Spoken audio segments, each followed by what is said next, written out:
Hello, this is Michael Hexter. Welcome to Politics 2100 here on YouTube. So this is one of a series of episodes about some issues that are about left, the psychology of the left. I've been focusing a lot on the psychology of the right, but in this case, I'll talk more about the political ramifications of some ideas like philosophy and psychology maybe of the left more than the right. So anyway, this is the title of this particular episode is called quote unquote Defund the Police meets Uptick in Crime, a dumb slogan and radical Rousseauvianism. So I'm reacting to a couple different segments that I, caught this week. One was on Rising, the program, the Hills program, which is this website that covers Washington politics, that has sometimes some pretty good reporting. And then the other one is a Young Turks segment, and both of them. The first segment on the Hill is Batya Unger-Sargon, where she is attributing, I think falsely, some uptick in some crime statistics, including an uptick in homicides in some cities, and again, below the levels of the 1990s and 1980s, but still higher than the last couple years, or particularly 2019 and before. And she's attributing it to reform efforts by DAs like Chesa Boudin in San Francisco and Larry Krasner in Philadelphia, and I think falsely. But what she is pointing out is that this is what she's commenting on, though, is the way the media avoids talking about, or certain segments of the media that are associated with the Democratic Party, which can be called center left or something like that, are avoiding talking about crime, and at least on their national political broadcast, maybe in the local channels, that's the staple of local news, is to talk about crime. But the policy suggested by this kind of broadcasting, or that it's encouraged by this broadcasting, is to ignore crime. And she's saying, no. Actually, crime is a great concern of people, including the black and brown people and working class people that the Democratic Party is supposed to be representing, and the left, which is different than the Democratic Party, but anyway, is supposed to be representing. And I would agree with her that the left doesn't have an effective policy suite, and also politics that addresses the concerns of people who are worried about crime or have already been victimized by street crime, okay? And furthermore, they're actually still weak, in my opinion, about elite crime, okay?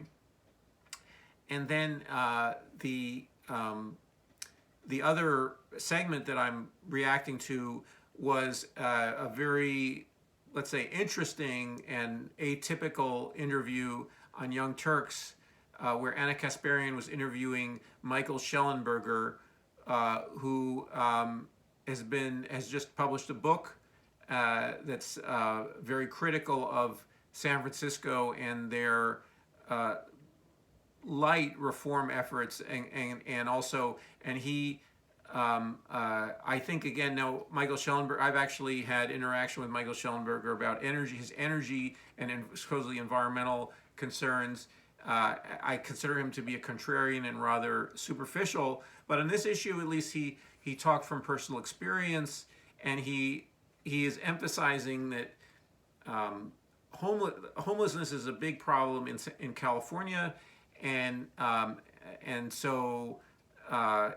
some reformers or some politicians are treating it as just a matter of housing, a housing problem, and Schellenberger is being very explicit, saying it's a treatment problem. It's a problem of getting mental health treatment to severely mentally ill people, because a large portion of the people who are living on the street, who or are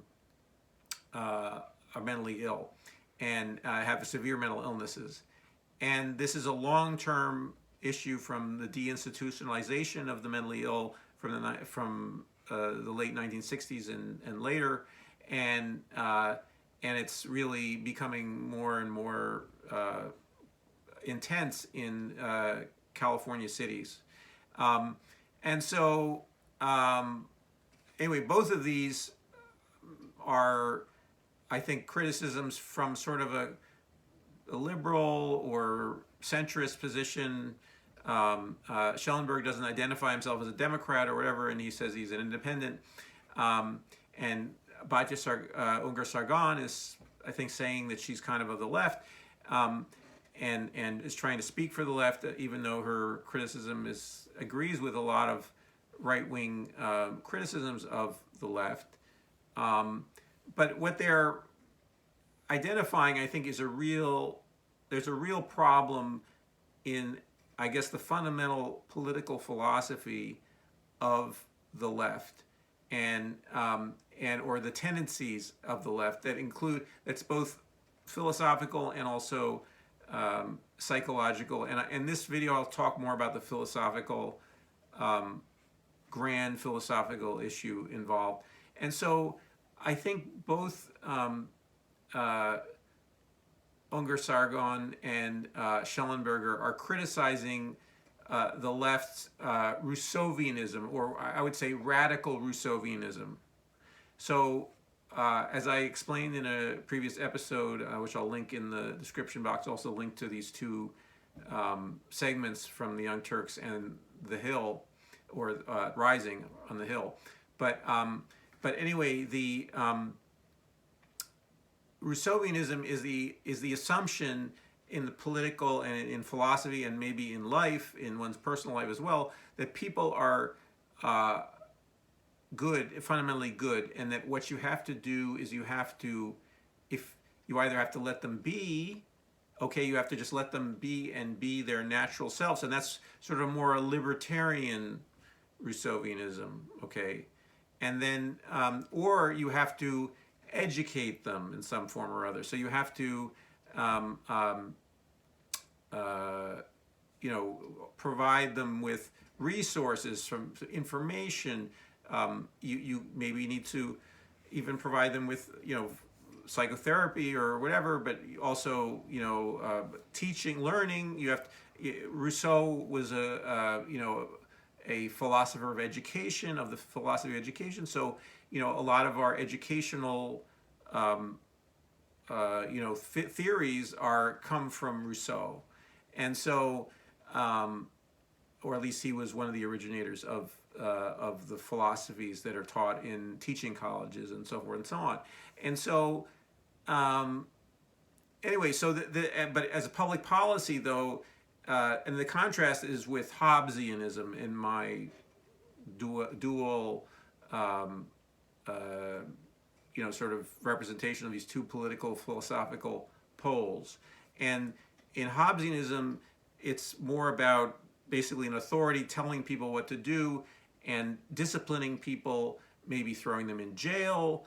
It's a hierarchical relationship of dominance that is required to minimize harm in society. So it's more about harm reduction rather than flourishing, and so Rousseauvianism has a more positive goals than Hobbesianism in the way that I'm talking about it, and so believes in progress. So actually progressives are fundamentally, Rousseauvianism is closer to a progressive political view, and that basically we need people to realize their innate potentials and let them grow out. And this could be either in this libertarian way, again in a left libertarian way, okay, or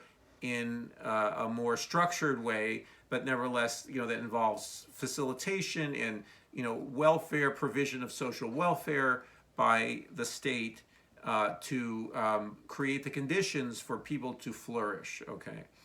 And anyway, the defund the police, okay, is, in my opinion, a radical Rousseauvian idea that is also libertarian in also in kind of in not necessarily a left libertarian way, but just libertarian. But it is used. The people of the left consider it to be their slogan, or one of the slogans that they were attracted to in 2020 and during the George Floyd protests and so forth and so on.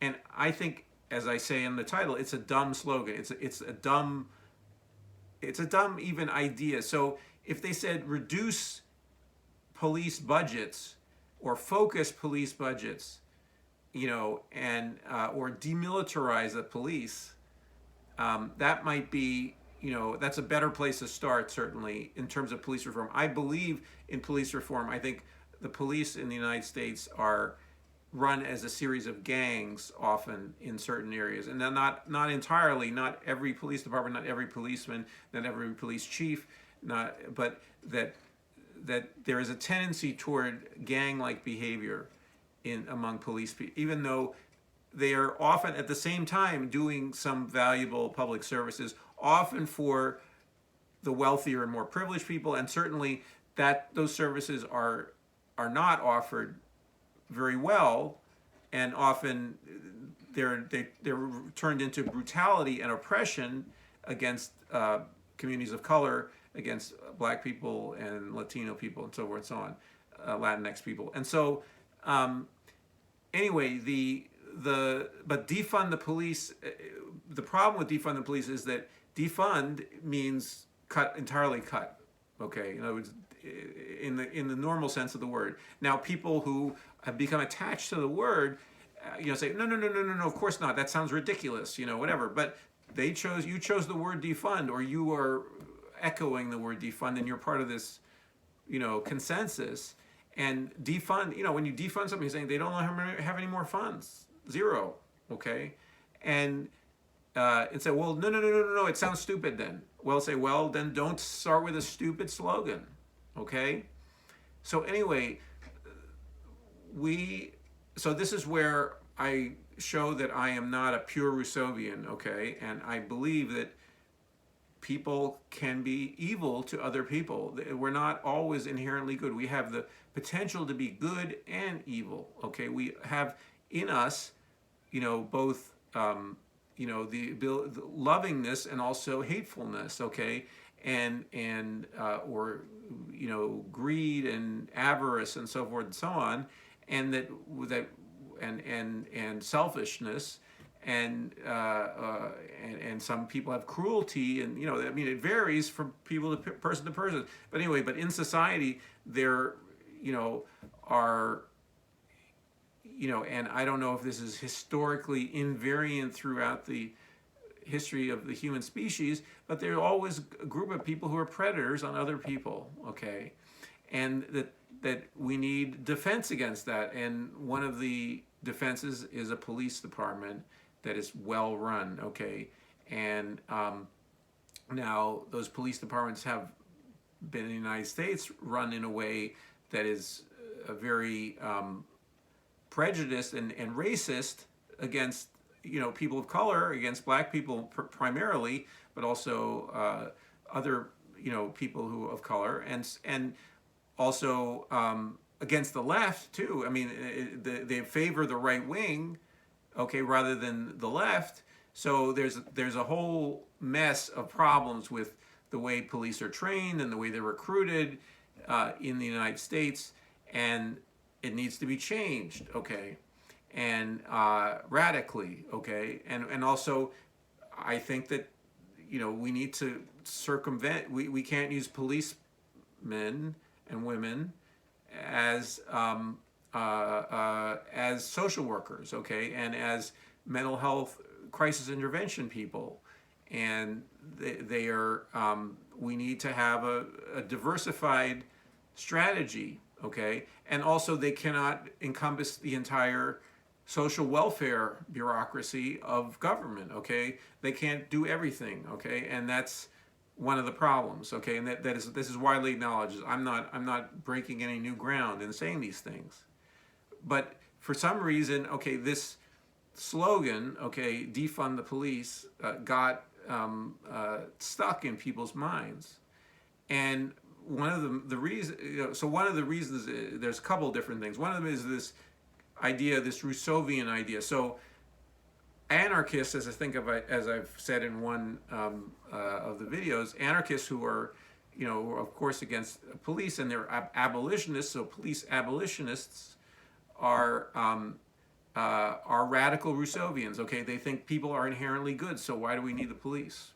Okay, and they don't state it like this. In other words, they don't really think about it. Some of it is just, I'm actually making it sound more rational than what some people in the anarchist community, how, at least in my interaction with them, how they've come to their philosophies or whatever. I mean, what I'm actually, by saying that the people are inherently good, it's not.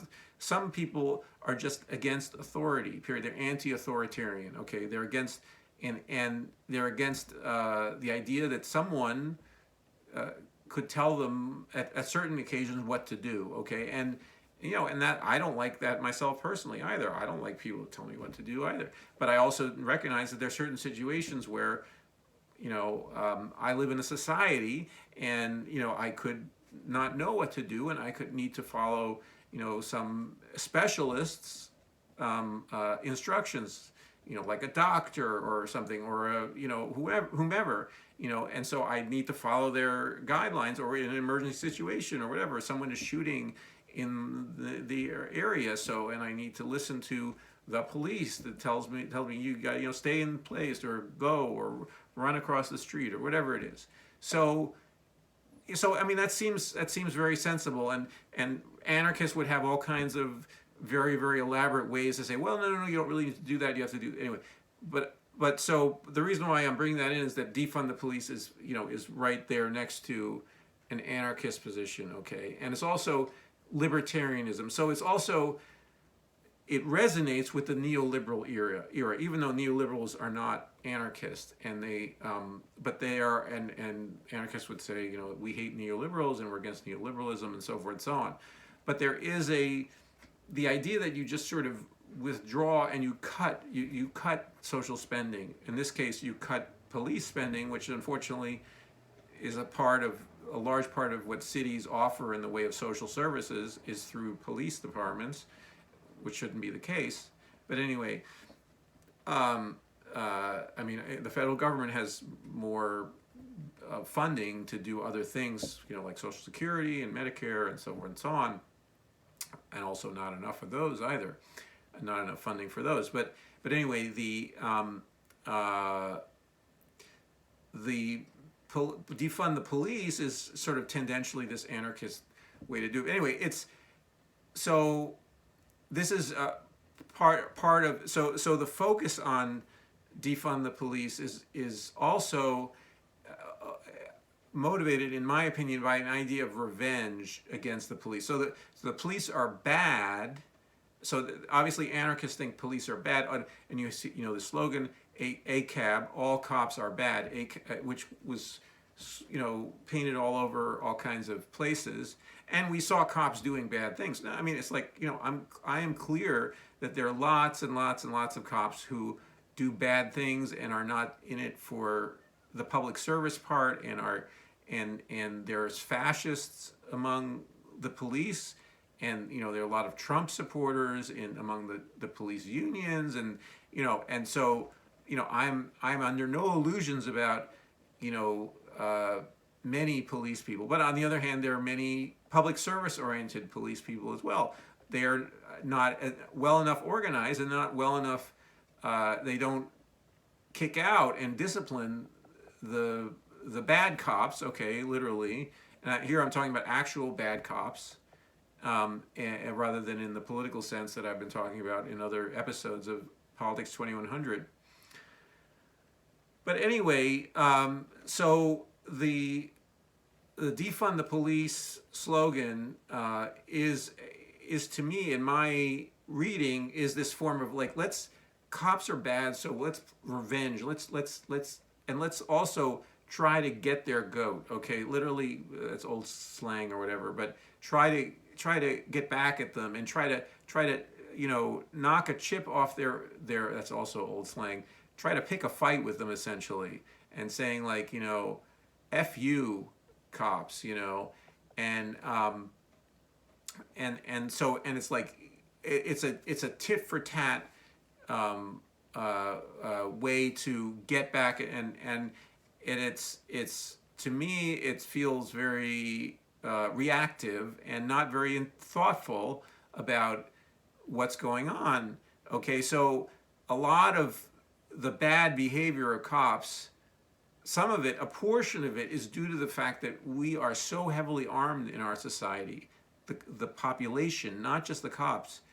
The cops have to act like they are, or not have to, but they are tendentially, statistically pushed into becoming, robo-cops, to becoming militarized cops, because they don't know who has a gun. They don't know who has not only just any gun, a semi-automatic gun that is powerful, that can kill them easily, and so, and also the culture, the cult of the deadly phallus that I've been talking about here, that the swaggering bravado. I mean, cops have that too, so it's like it's reflected on both sides. It's kind of escalating, so cops are also prey to this cult. So I'm not saying that they're rational, virtuous public servants who are forced to arm themselves because of all the arms that people have in our society. But anyway, the movement to reform public safety should be able to take a step back and not get into this tit for tat reactive thing. I'm gonna get back at you by taking all your funding away. Okay, and that's what I'm for.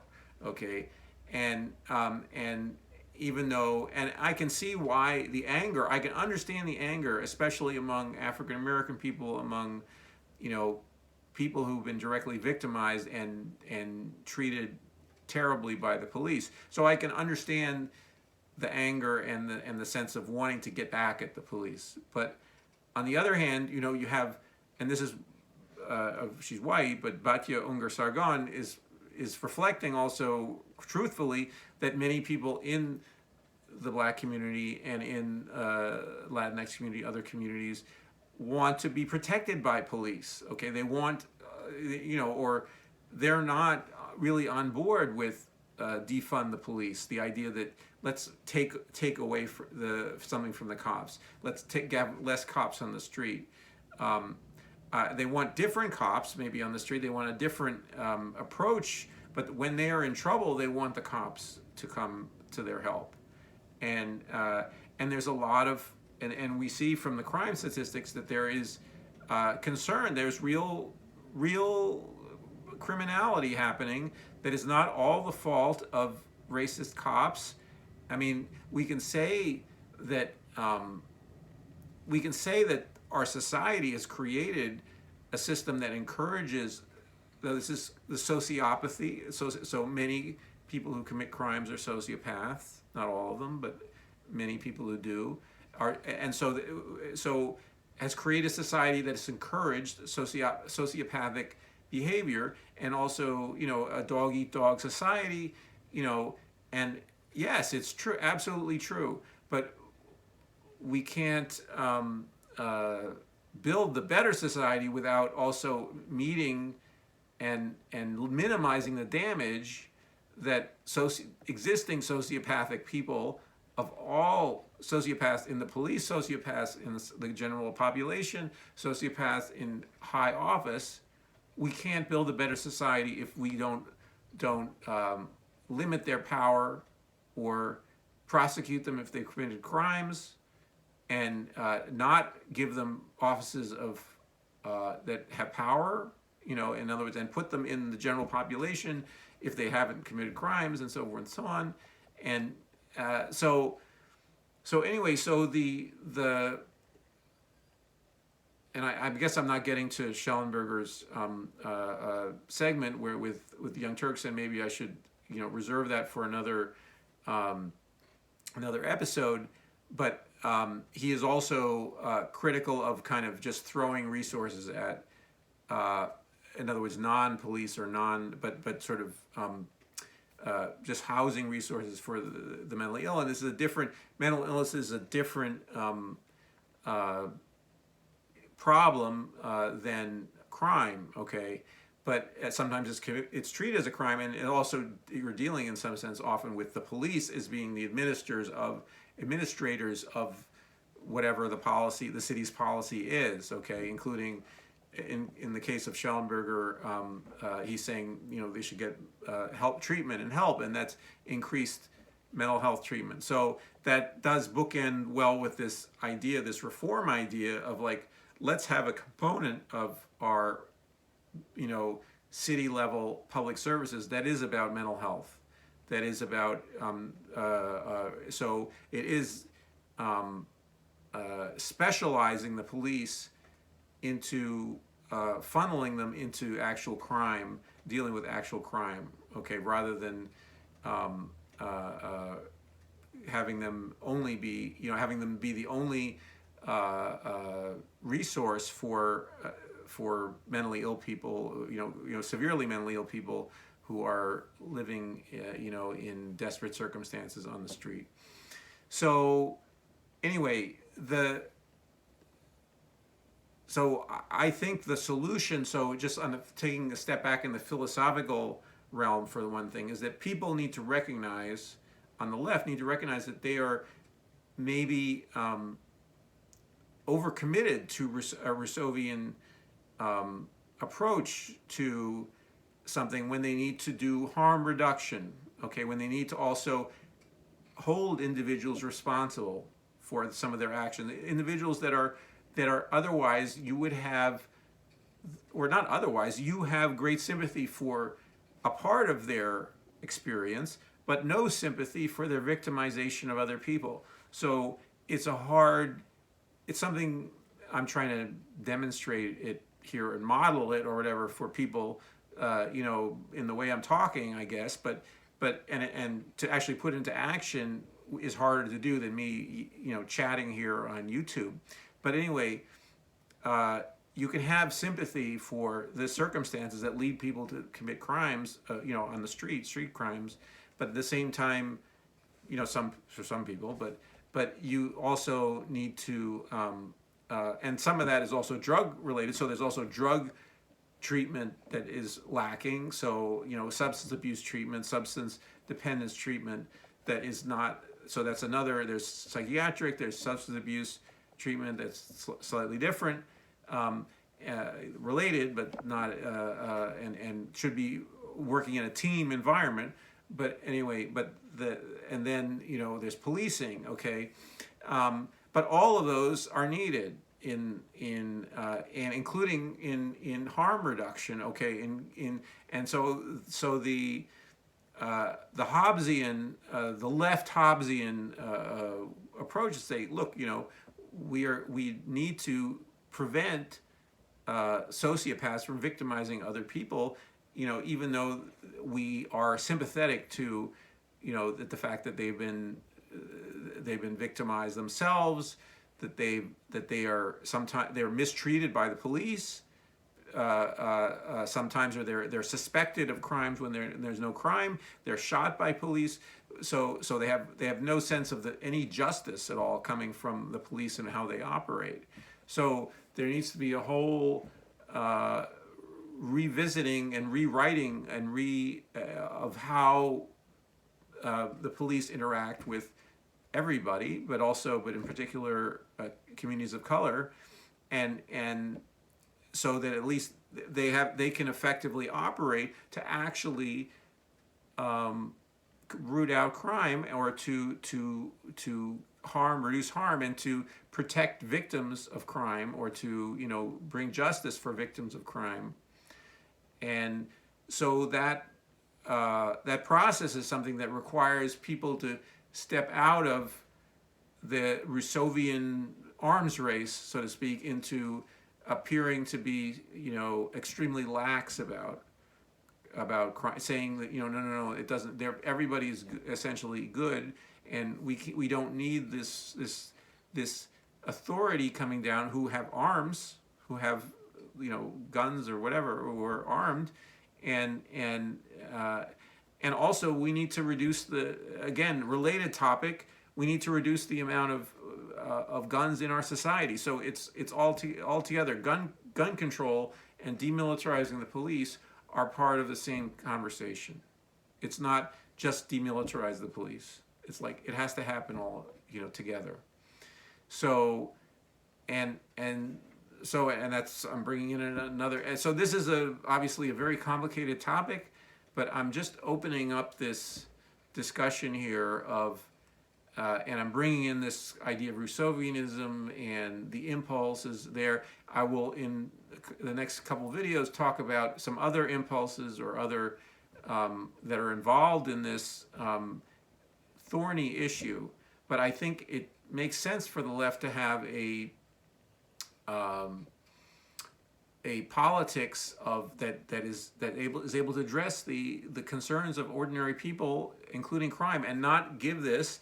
So political danger number one, not giving this to the right wing or to contrarians who want to do nothing and just criticize the left, sort of centrist contrarians, or, just saying like, remaking society is not you don't want to do that, but, just you fail all the time, whatever you progressives sort of over and so on. But then that you hear that in steroids on the right wing all the time. And so the left needs to preemptively, among other things, but also out of concern, and both as a recognition of reality and also as concern for people who are victimized by criminals, they need to develop a left crime reduction strategy that is not only about the racism in the police, the fascism in the police departments, but is about effectively policing, public safety, encouraging public safety in all communities. Which, and again, it's a discussion that includes gun control, mental health, substance abuse treatment, police reform, all of these things together. And the defund discussion is a total. It creates a huge target which has been hit over and over again and stymied, stuck the police reform movement in its tracks. It's been a disaster. Okay, it's absolutely political disaster. So if you want to reform the police, if you want to make them less racist, if you want to disarm them, so forth and so on, it's not the place to start. So anyway, if you, obviously many of you who would be watching this video, or anyone who would watch it, might have some opinions about this, so please share them in the comments, and maybe we can discuss them there. And also, if you like the video, please like, and if you are enjoying this and other videos here on Pollux 2100, please subscribe. I hope to see you in the next video.